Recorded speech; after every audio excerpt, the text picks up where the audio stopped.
14-3, 1st and 10 from the 30. Malone fakes to use, lost it for Lips, who gets tied up, and no flag. And it looked for a moment as if one of the officials began to reach for it and then thought otherwise. Louis Wright is there with Louis Lips. Louis Wright did a good job on Louis Lips. Got in that 5-yard area, hammered him around. He released that after he had been with him for 5 yards. Malone, under pressure, had to throw the football. And Louis Wright's been around a while. And Lips got a little bit of a lesson there. That could have been a sixer had he been able to get to the outside and got into the sprint. 2nd and 10, Pittsburgh at the Denver 30.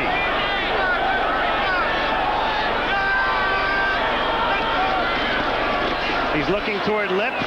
He has him again. Nice catch made at the 21-yard line. Just short of the first down. It'll be 3rd and 1. That's a good call. They come right back to Lips.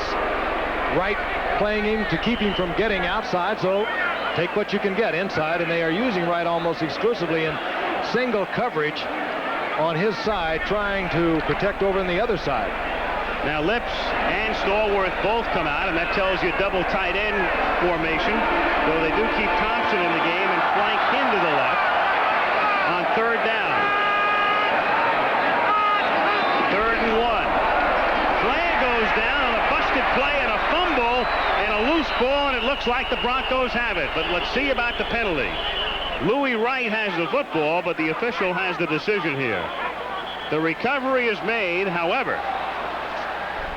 Offside against Denver.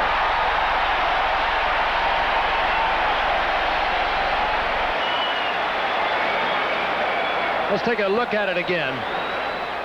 As they're moving at the lower right. Defensive left end. He means Jim Ryan, 50.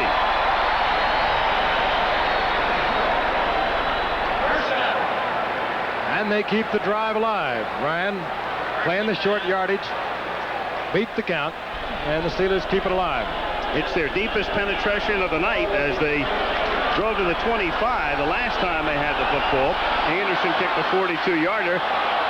Now they're at the 16. 11:28 to play in the 4th.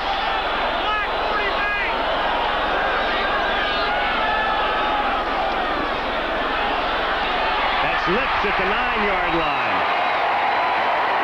Right making the stop. So Lips and Stallworth so instrumental here in the second half after being so relatively silent in the first half, and they've basically forgotten about Abercrombie and Pollard, and they've been going with Ehrenberg and Hughes for better blocking and occasionally going to the tight end, and at least they've been able to move the football with some authority in the second half.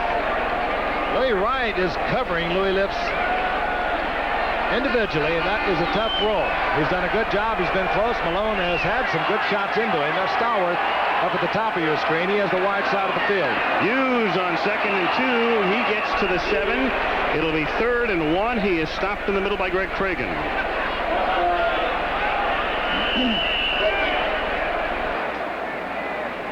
Here's where that Bronco defense is tough.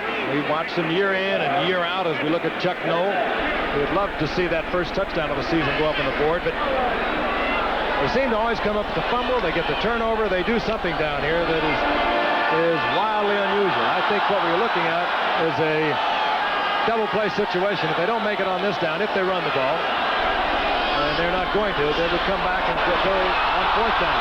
Ehrenberg can't handle it at the 5-yard line, and they have to go for it with 10 minutes to go. In the 4th quarter, they're down by 11, which means you're down by 2 touchdowns. That one also should have been caught. Difficult catch, but it was a catch that could have been made, and it could have been a first down. When I say you're down by 11 and down by 2, that's in essence what you're down by with 10 minutes to go. You need 2 touchdowns. A touchdown and a field goal, You got to get into the end zone twice. So it's 4th and 1, and they are compelled to go for it.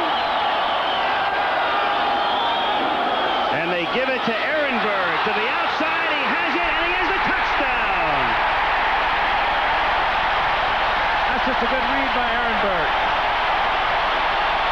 Louis Wright got inside. Ehrenberg, instead of taking it off tackle, read it, broke it to the outside, and gets the Steelers on the scoreboard. That caught inside. The contained man was Louis Wright. And Ehrenberg read it well, got to the outside, and gets the touchdown. So it's 14-9 going on 10 with Anderson, who has kicked 121 straight. He hasn't missed an extra point in 3 years. Whoa, he came close. That was a bad snap. But Campbell was able to get it down. Nice move by Scott. 14-10, Denver leading it with 9:54 remaining in the fourth. The Steelers finally score a touchdown.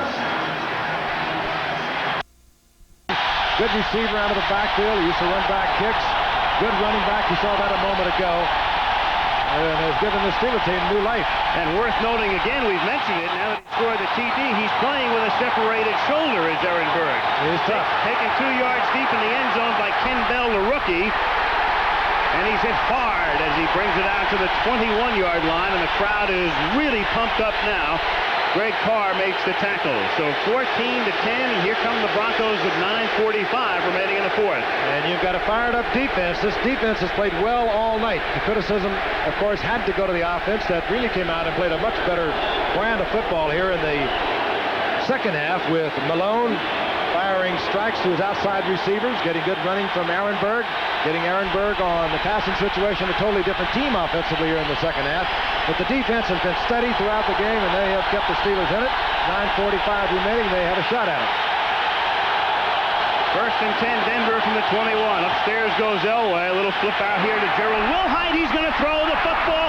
Watson's wide open, and the Broncos have done it again. No, that was a pass back there. But they're going to rule it a forward pass. A forward pass and no throw allowed by Wilhite. That's the ruling. And Elway is saying, what are you talking about? And now the crowd senses it. You think the video will come into operation very shortly? You know, you wondered about the play in the 49er Ram game yesterday. Everybody's talking about the pass at the end. What about the shovel on the return? Pass, number 47, 2 forward passes. All right, you judge here. I thought it was instantly by the naked eye. And now I don't. I'm not so sure about questionable. that. But is he across the line of scrimmage? No. Is it it looked like it was a lateral. Take another look here. All right, the line of scrimmage is the 21. That's one thing you have to keep in mind, too. Elway goes back to the 13 and a half. He throws to the 12. And Wilhite is at the 15. Even though he came forward, he's behind the line of scrimmage. I'm sure they are ruling it that it was a double pass.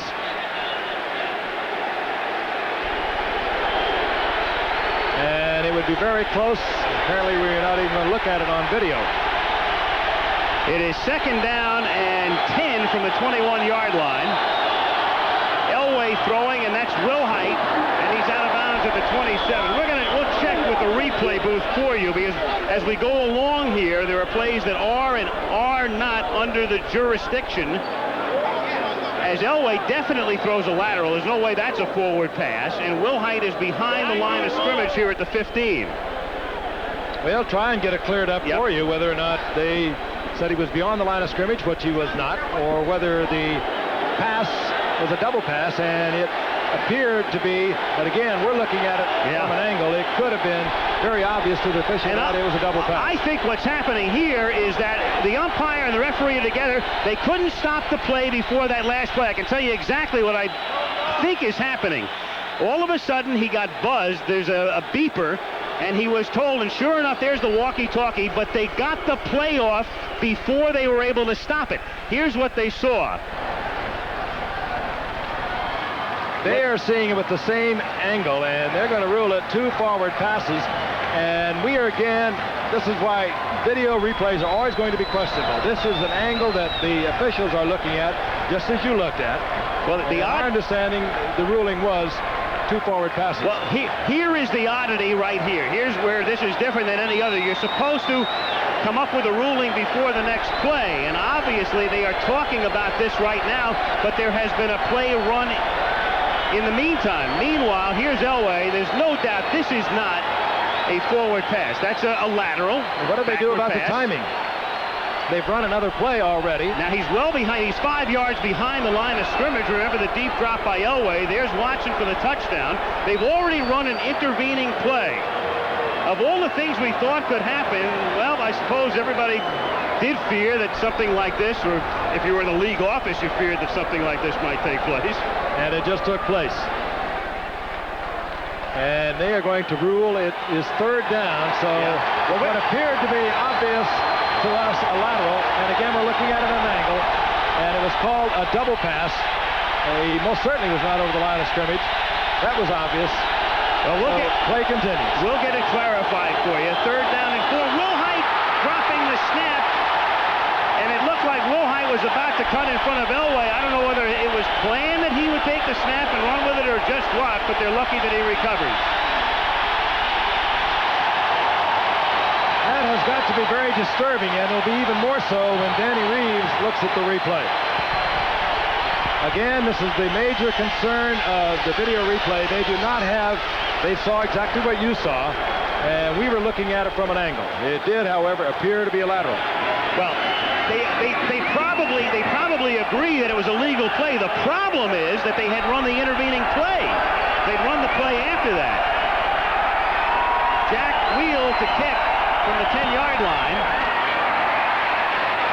From the 39, it's Rick Woods on a fair catch right there. One thing that is glaringly obvious that the video replay is not the ultimate solution. Not hardly, as the saying goes. Not yet, anyway. 14-10 Denver.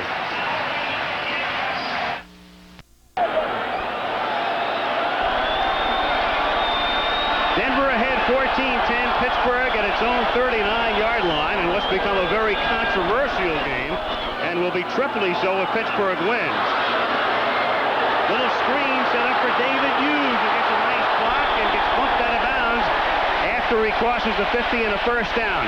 Now, we checked with the replay booth. Paul Trapinski is the replay official.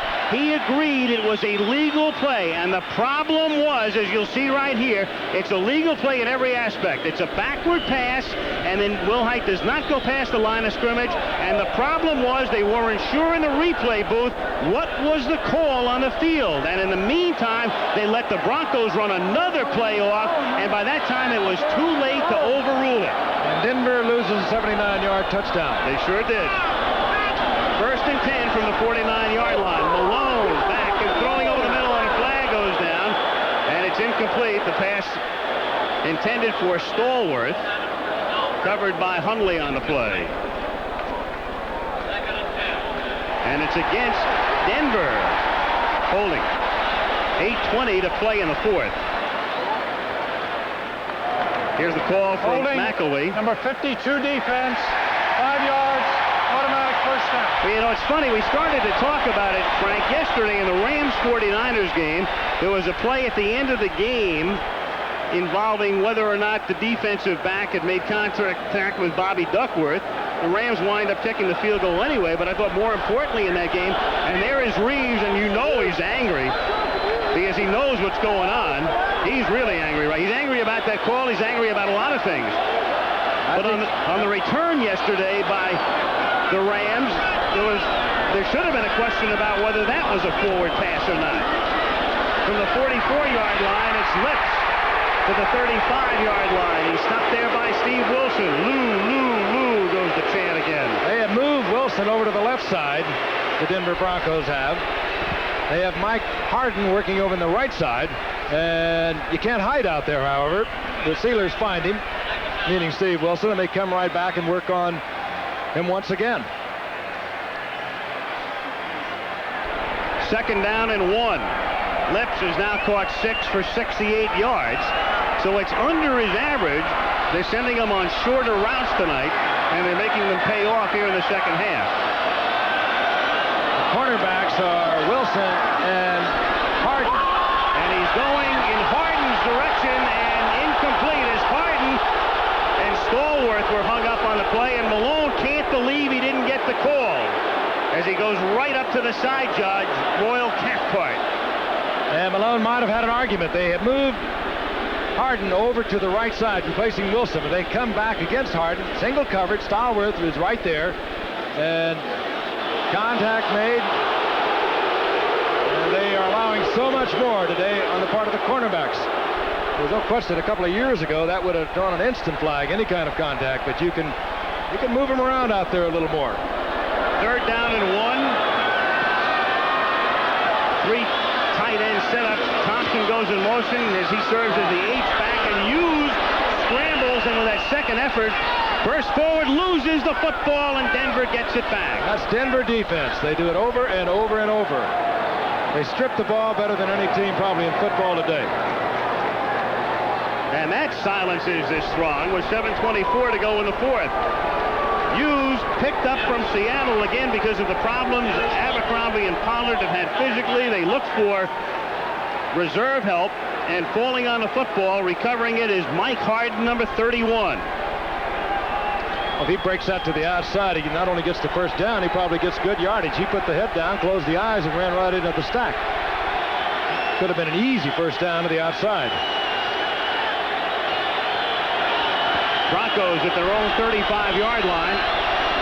They lead 14-10. I'd love to run some time off that clock.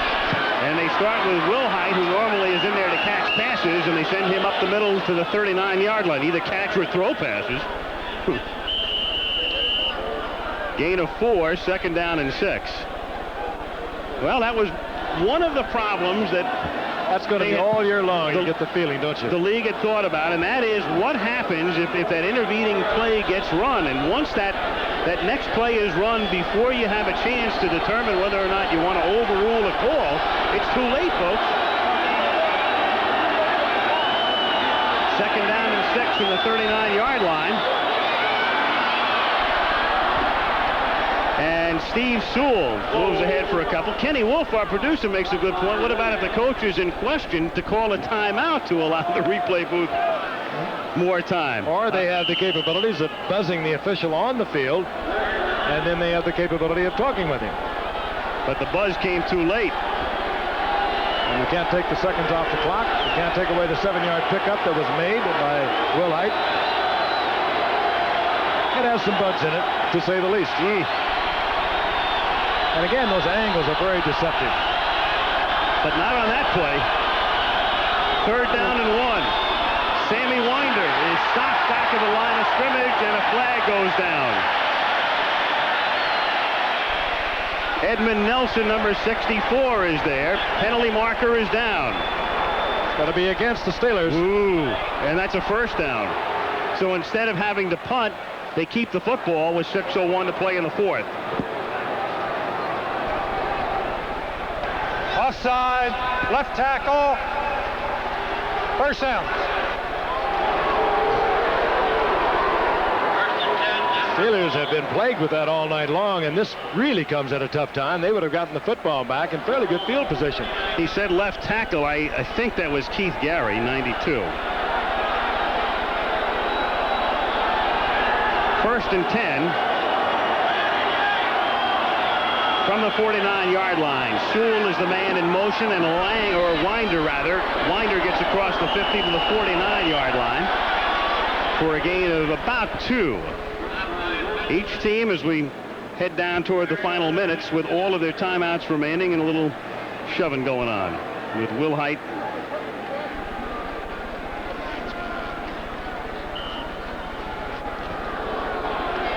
So Pittsburgh tonight, and then across the border to Ohio, where the Bengals meet the Browns in Cleveland on Thursday.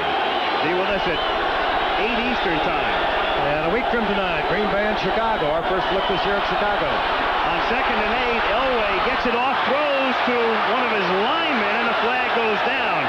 He Billy Bryan right in the head. It was Keith Bishop, the man that was in the area, but unfortunately for the Broncos, he ain't eligible.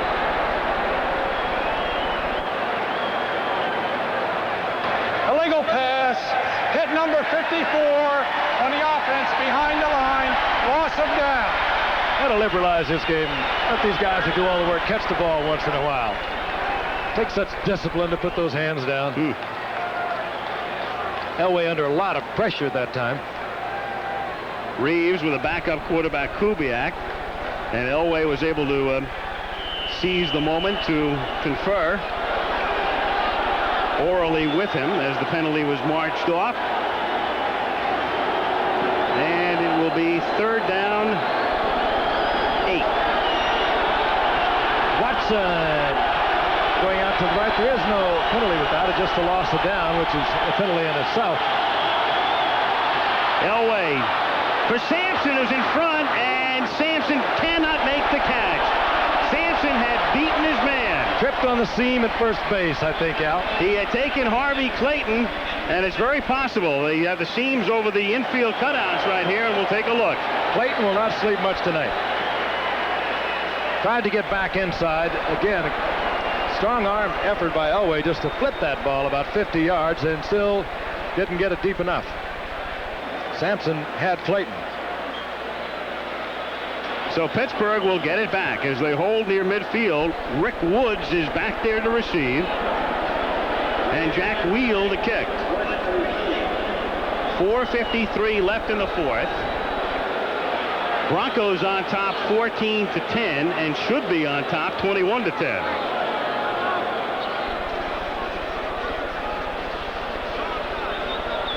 Almost appeared as if the officials were consulting a video replay for something on that play.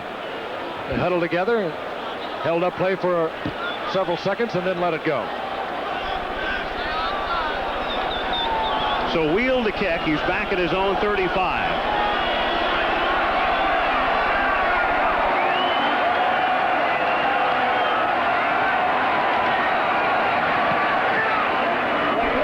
Angles it. And it hits out of bounds before bouncing back in. And they'll mark it at the 17. 4:45 to go. Steelers trail by 4. Consent of the National Football League is strictly prohibited. So here are the Steelers now at their own 17-yard line, 1st and 10.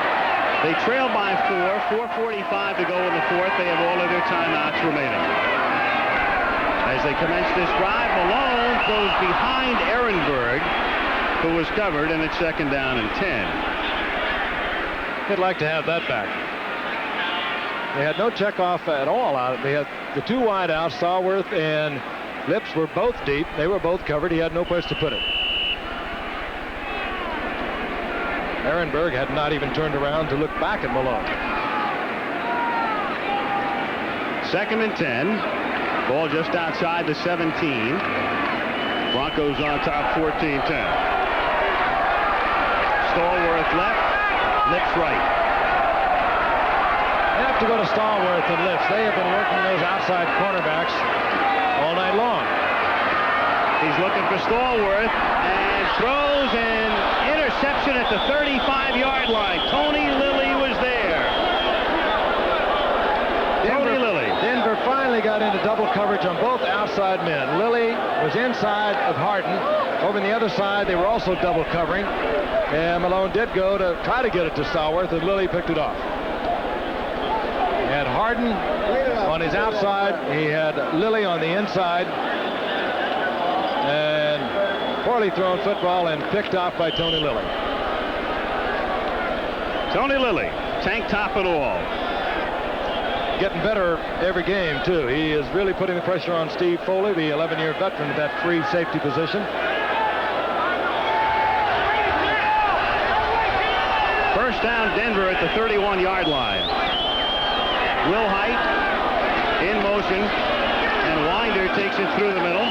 Remember, last year Denver won 11 games and didn't make the playoffs, and the Cleveland Browns, who won 8, were in there because of the playoff process. And I was just thinking, if Denver were to lose this game, could you imagine in a situation as we had tonight, if the Steelers were to come from behind? It would be the toughest loss of all, to think that you had a situation where, because of the implementation of the replay, they were denied a touchdown. And it's interesting, so much made about indisputable visual evidence, what is, what isn't. There are a lot of bugs in what amounts to the implementation of the process as well. And what happens, Al, is just what happened tonight is what would have happened without the replay. Except we were just aware through the replay that it should have been used.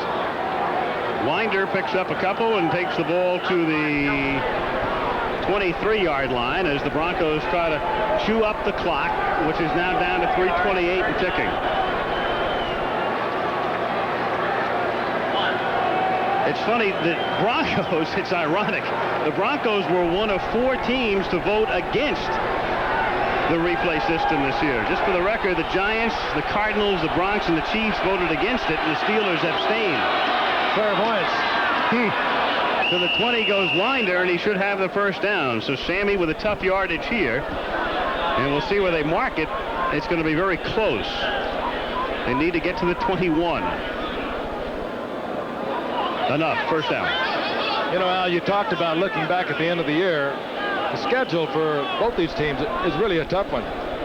This Sunday on a short week, the Denver Broncos go home, then they come back and play in Philadelphia, and they also have a tough test of teams out of their division. They play the Giants, they play Dallas, they play Washington, and they also play the Jets.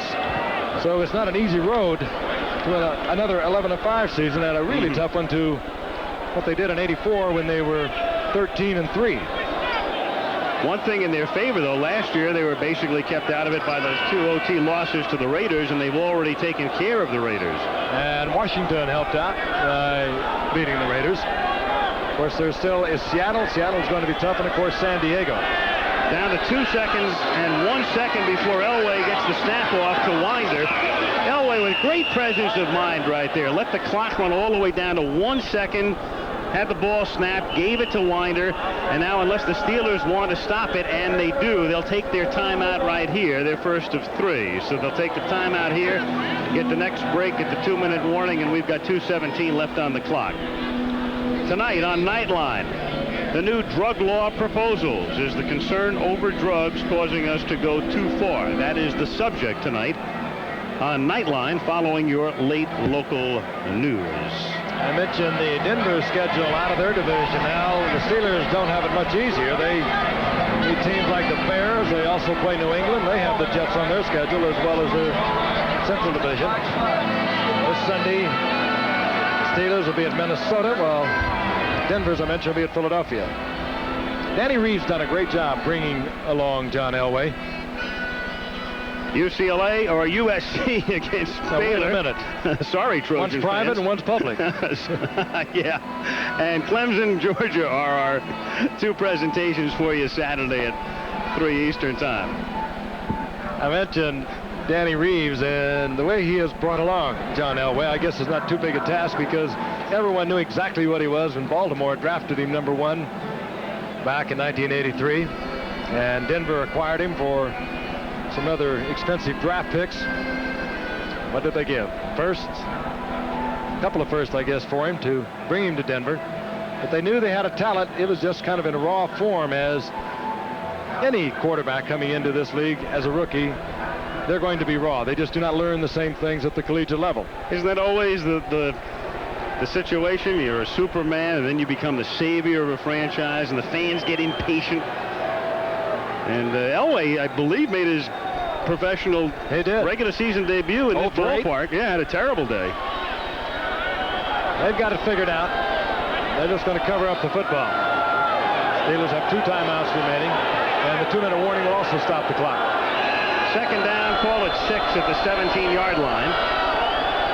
Elway saying, go in motion. Somebody missed the call. You can see him stamping like a horse as Wilhite takes it to the 13-yard line, and somebody wasn't on the same page in the Bronco huddle. I think it was Sewell, the wingback.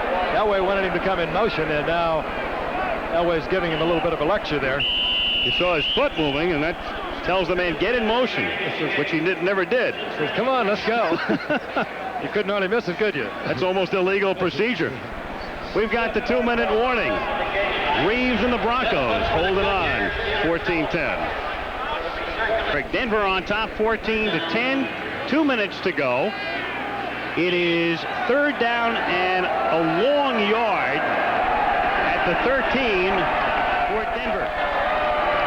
Elway send Sewell in motion. He got his drift that time. And then Elway to Winder out in front, and Winder goes in for the score. So the Steelers compressing the middle, and the Broncos go to the outside on a 3rd and 1. 2 short yardage plays that look for sure to be running plays, and a pair of touchdowns for the Broncos. 22. Good play calling on the sidelines. Dan Reeves sending it in. Of course, I think Mike Shanahan, the offensive coordinator, having a lot to do with it. Good play action right here. Stuck it in, gave it a good hand, and wide open. Elway didn't fool around with it. He got it out there quickly, and Donnie Shell just overran it. Elway, 3 touchdown passes tonight. What a start for the season after last week. 21 of 35, 239 yards and a couple of touchdowns and no interceptions against the Raiders. Big start. And a touchdown catch as well, as Carlos's kick is good. Sammy Winder, and he made it look like a running play as he says hello to everyone back in Mississippi. He looks like he plays in the National Hockey League. Put the hand in there, and Elway read it right away. It's a good thing he did, because he had a defensive end right in his face that was totally unattended. Realign your shock absorbers if you don't get rid of it.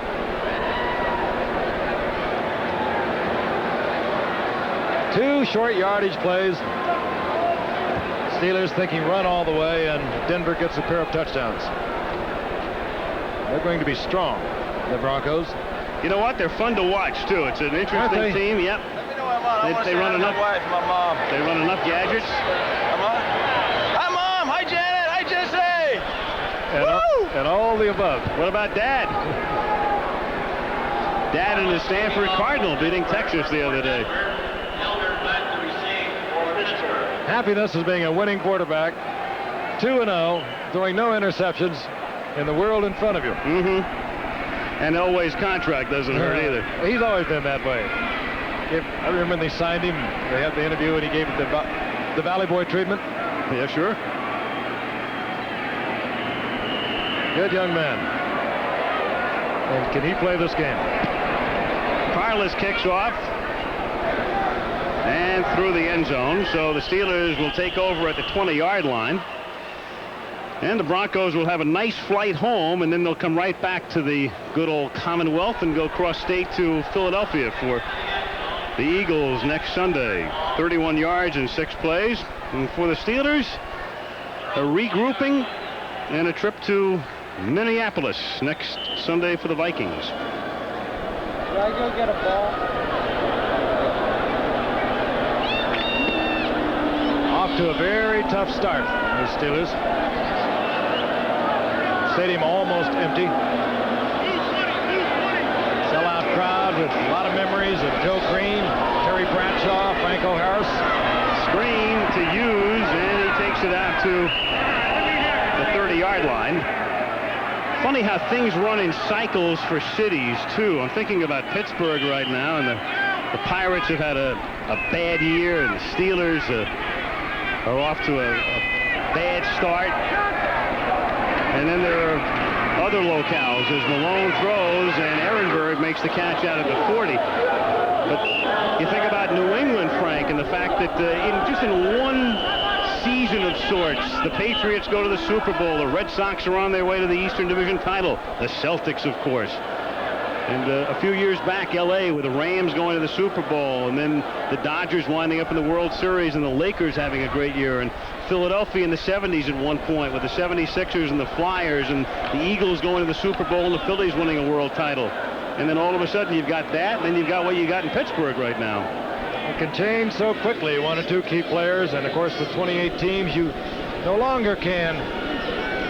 If you finish on top, you have a tough time drafting. You're the champion, you're going to get the 28th player picked in the draft. The next time around, you're going to get the 56th. And it compounds itself, and that's what the Steelers were faced with a few years ago. Well, this city has certainly seen its good times along the line that I just spoke of, when the Pirates won the World Championship in '79, and the Steelers were in the process of winning 4 Super Bowls, and the Pitt Panthers and the Tony Dorsett in the mid-'70s. Steelers will win some football games. They're solid. They're very solid defensively. You have to question The quarterbacking, there's no way you cannot question it. Mark Malone, he's had fairly good protection. He has great outside receivers. They're just not getting the production. Going deep and incomplete. Intended for Ehrenberg. Smith covering on the play. ABC's NFL Monday Night Football being produced by Ken Wolf and our director Chet Forty, technical director Joe Shavo, associate director Newbar Stone, Rick Okolsky, our technical manager, Bob Simon, our unit manager, Frank Folger, our telecommunications manager, Chaz Weissman, Bruce Clark, assistants to the producer, information and statistics from the impeccable one, Steve Hurt, and our thanks up here as always to Malibu Kelly Hayes for the spotting into George Hill, our statistician. Got a quick look at Chuck Noll, and you have to wonder what is going through his mind. 2 down, 14 to go. Batted away, it'll be 4th down. Houston coming on in his own division. Cleveland very much improved, as is Cincinnati. And I mentioned earlier on their schedule out of the division, they play teams like the Bears and New England, the 2 Super Bowl teams. Could be one of your basic long years. Watson, who got things started by catching the touchdown pass in the first half. Watson trails only 1 receiver since 1981 in total yardage.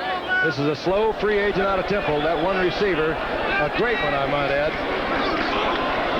On 4th and 1, it goes to Stallworth, and he just does get the first down to keep it going. That receiver, James Lofton of the Green Bay Packers. We'll see him a week from tonight.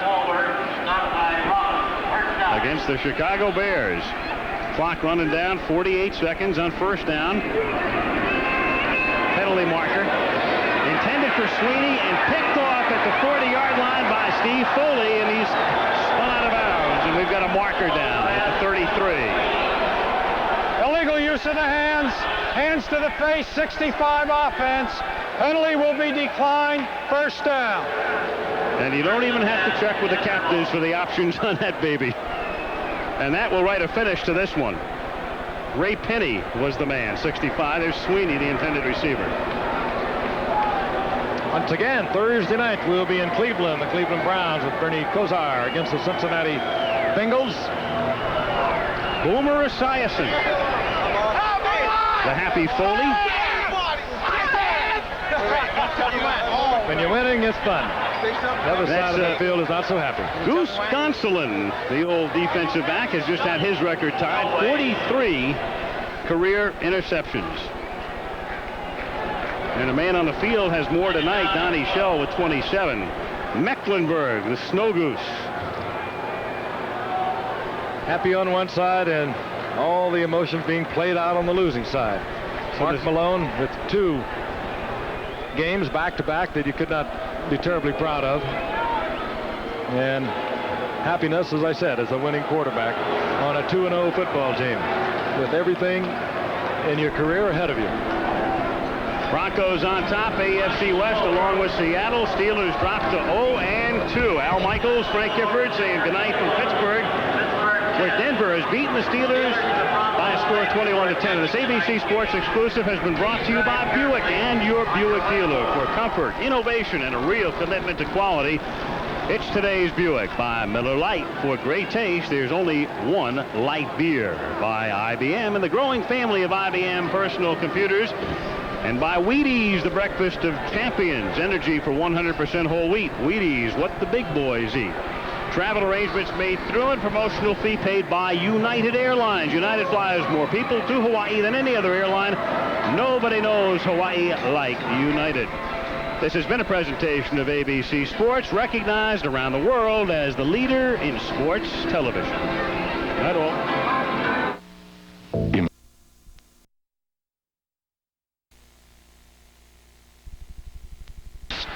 At the 27, and the ball deflected incomplete. Barris again. What a fine young athlete.